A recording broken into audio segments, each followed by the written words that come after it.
যারা ছাত্রলীগ হয়ে উঠতে চাইবে, যারা শিক্ষার্থীদের বিপক্ষে অবস্থান নিবে, তাদের পরিণতি ঠিক ছাত্রলীগের মতোই হবে। আপনারা মজলুম ছিলেন, আপনারা চালু বলেন না।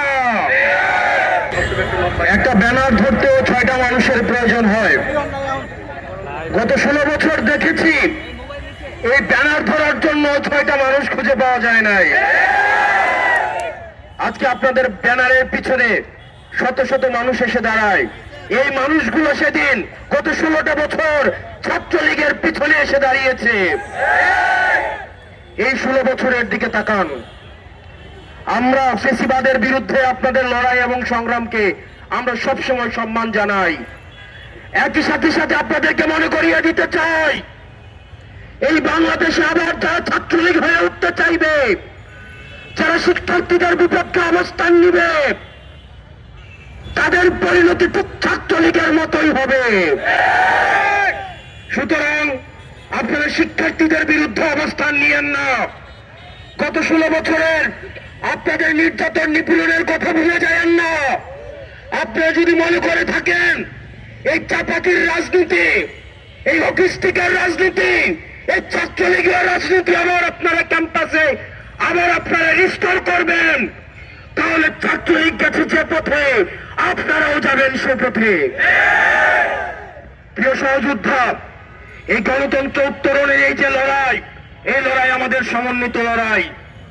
এই লড়াই আমাদের যে শহীদ হয়েছে যারা, তাদের রক্তের দায় আমাদের উপরে রয়েছে, তাদের রক্তের দায়বদ্ধতা আমাদের উপরে রয়েছে। তাদের রক্তের উপরে দাঁড়িয়ে আবার আমরা মাদার পার্টির এজেন্ডা বাস্তবায়নের রাজনীতি শিক্ষা প্রতিষ্ঠানগুলিতে রিস্টোর করতে পারি না। আপনার শিক্ষার্থীদের ভাষায় কথা বলুন। শিক্ষার্থীরা কি শুনতে চায়, তারা কি দেখতে চায়, শিক্ষা প্রতিষ্ঠানগুলিতে কেমন রাজনীতি করতে চায়, তারা কি চায়। আপনারা শিক্ষার্থীদের জন্য যদি রাজনীতি করতে চান, তাহলে আপনাদের শিক্ষার্থীদের ভাষায় কথা বলতে হবে, তাদের মতের সাথে চলতে হবে, তাদের পথে চলতে হবে।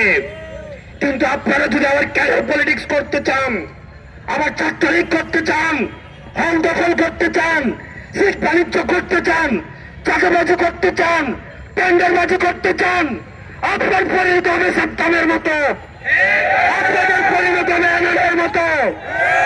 গত 16 বছরে আপনাদের বিরুদ্ধে যে নির্যাতন হয়েছে, এই ফ্যাসিবাদী আওয়ামী লীগ আপনাদেরকে যেভাবে নির্যাতন নিপীড়ন করেছে, আপনারা মজলুম ছিলেন, আপনারা চালু বলেন না। আপনারা মজলুম ছিলেন, আপনারা চালু বলেন না। আপনারা মজলুম ছিলেন। মজলুম যখন জালিম হয়ে ওঠে, তখন পৃথিবী বসবাসের অযোগ্য হয়ে যায়। প্রিয় সহযোদ্ধা, আমরা আপনাদের কাছে আহ্বান জানাবো, শিক্ষার্থীদের প্রতি আমাদের কমিটমেন্ট রয়েছে, আমাদের সমন্বিত কমিটমেন্ট রয়েছে। ধরে যেই ক্যাম্পাসের জন্য আমরা লড়াই করেছি, ছাত্রলীগের বিরুদ্ধে যেভাবে আমরা লড়াই করেছি, আমরা চাই না শিক্ষার্থীদের আবার বাক স্বাধীনতা হরণ করা হোক। ফেসবুকে তারা একটা কমেন্ট করলে আবার হেলমেট বাহিনী এসে ঝাঁপিয়ে পড়ুক। মতামত প্রকাশের স্বাধীনতা অব্যাহত থাকুক, দ্বিমত প্রকাশের স্বাধীনতা অব্যাহত থাকুক, ক্ষমতাকে প্রশ্ন করা অব্যাহত থাকুক। এই যে অবাধ স্বাধীনতা আমরা ভোগ করছি, এই পর্যন্ত কেউ বলতে পারবে না এই সরকারের সমালোচনা, এই সরকারের কাছাকাছি যারা আছে তাদের সমালোচনা, উপদেষ্টাদের যে সমালোচনা, এই সমালোচনা প্রকাশ ভবিষ্যতে যারা শাসনে আসবেন তাদের সবার জন্য উদাহরণ হয়ে থাকবে। আমরা আমাদের এই শিক্ষাঙ্গনে, আমাদের শিক্ষা প্রতিষ্ঠানে অবারিত এই মুক্ত চিন্তা এবং মনস্তাত্ত্বিক সমৃদ্ধির যেই আমরা রাস্তা সুপ্রশস্ত করেছি, আমরা চাই না নামে বেনামে কোন ধরনের ছাত্র সংগঠন শিক্ষার্থীদের আবার টুপি চেপে ধরে। হলগুলো হবে শিক্ষা প্রতিষ্ঠান এবং হলগুলো হবে শিক্ষার্থীদের অবারিত বিচরণের ক্ষেত্র।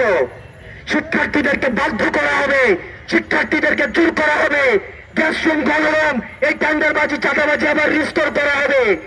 এই স্বপ্নের বাংলাদেশে কোনোদিন বাস্তবায়িত হবে না।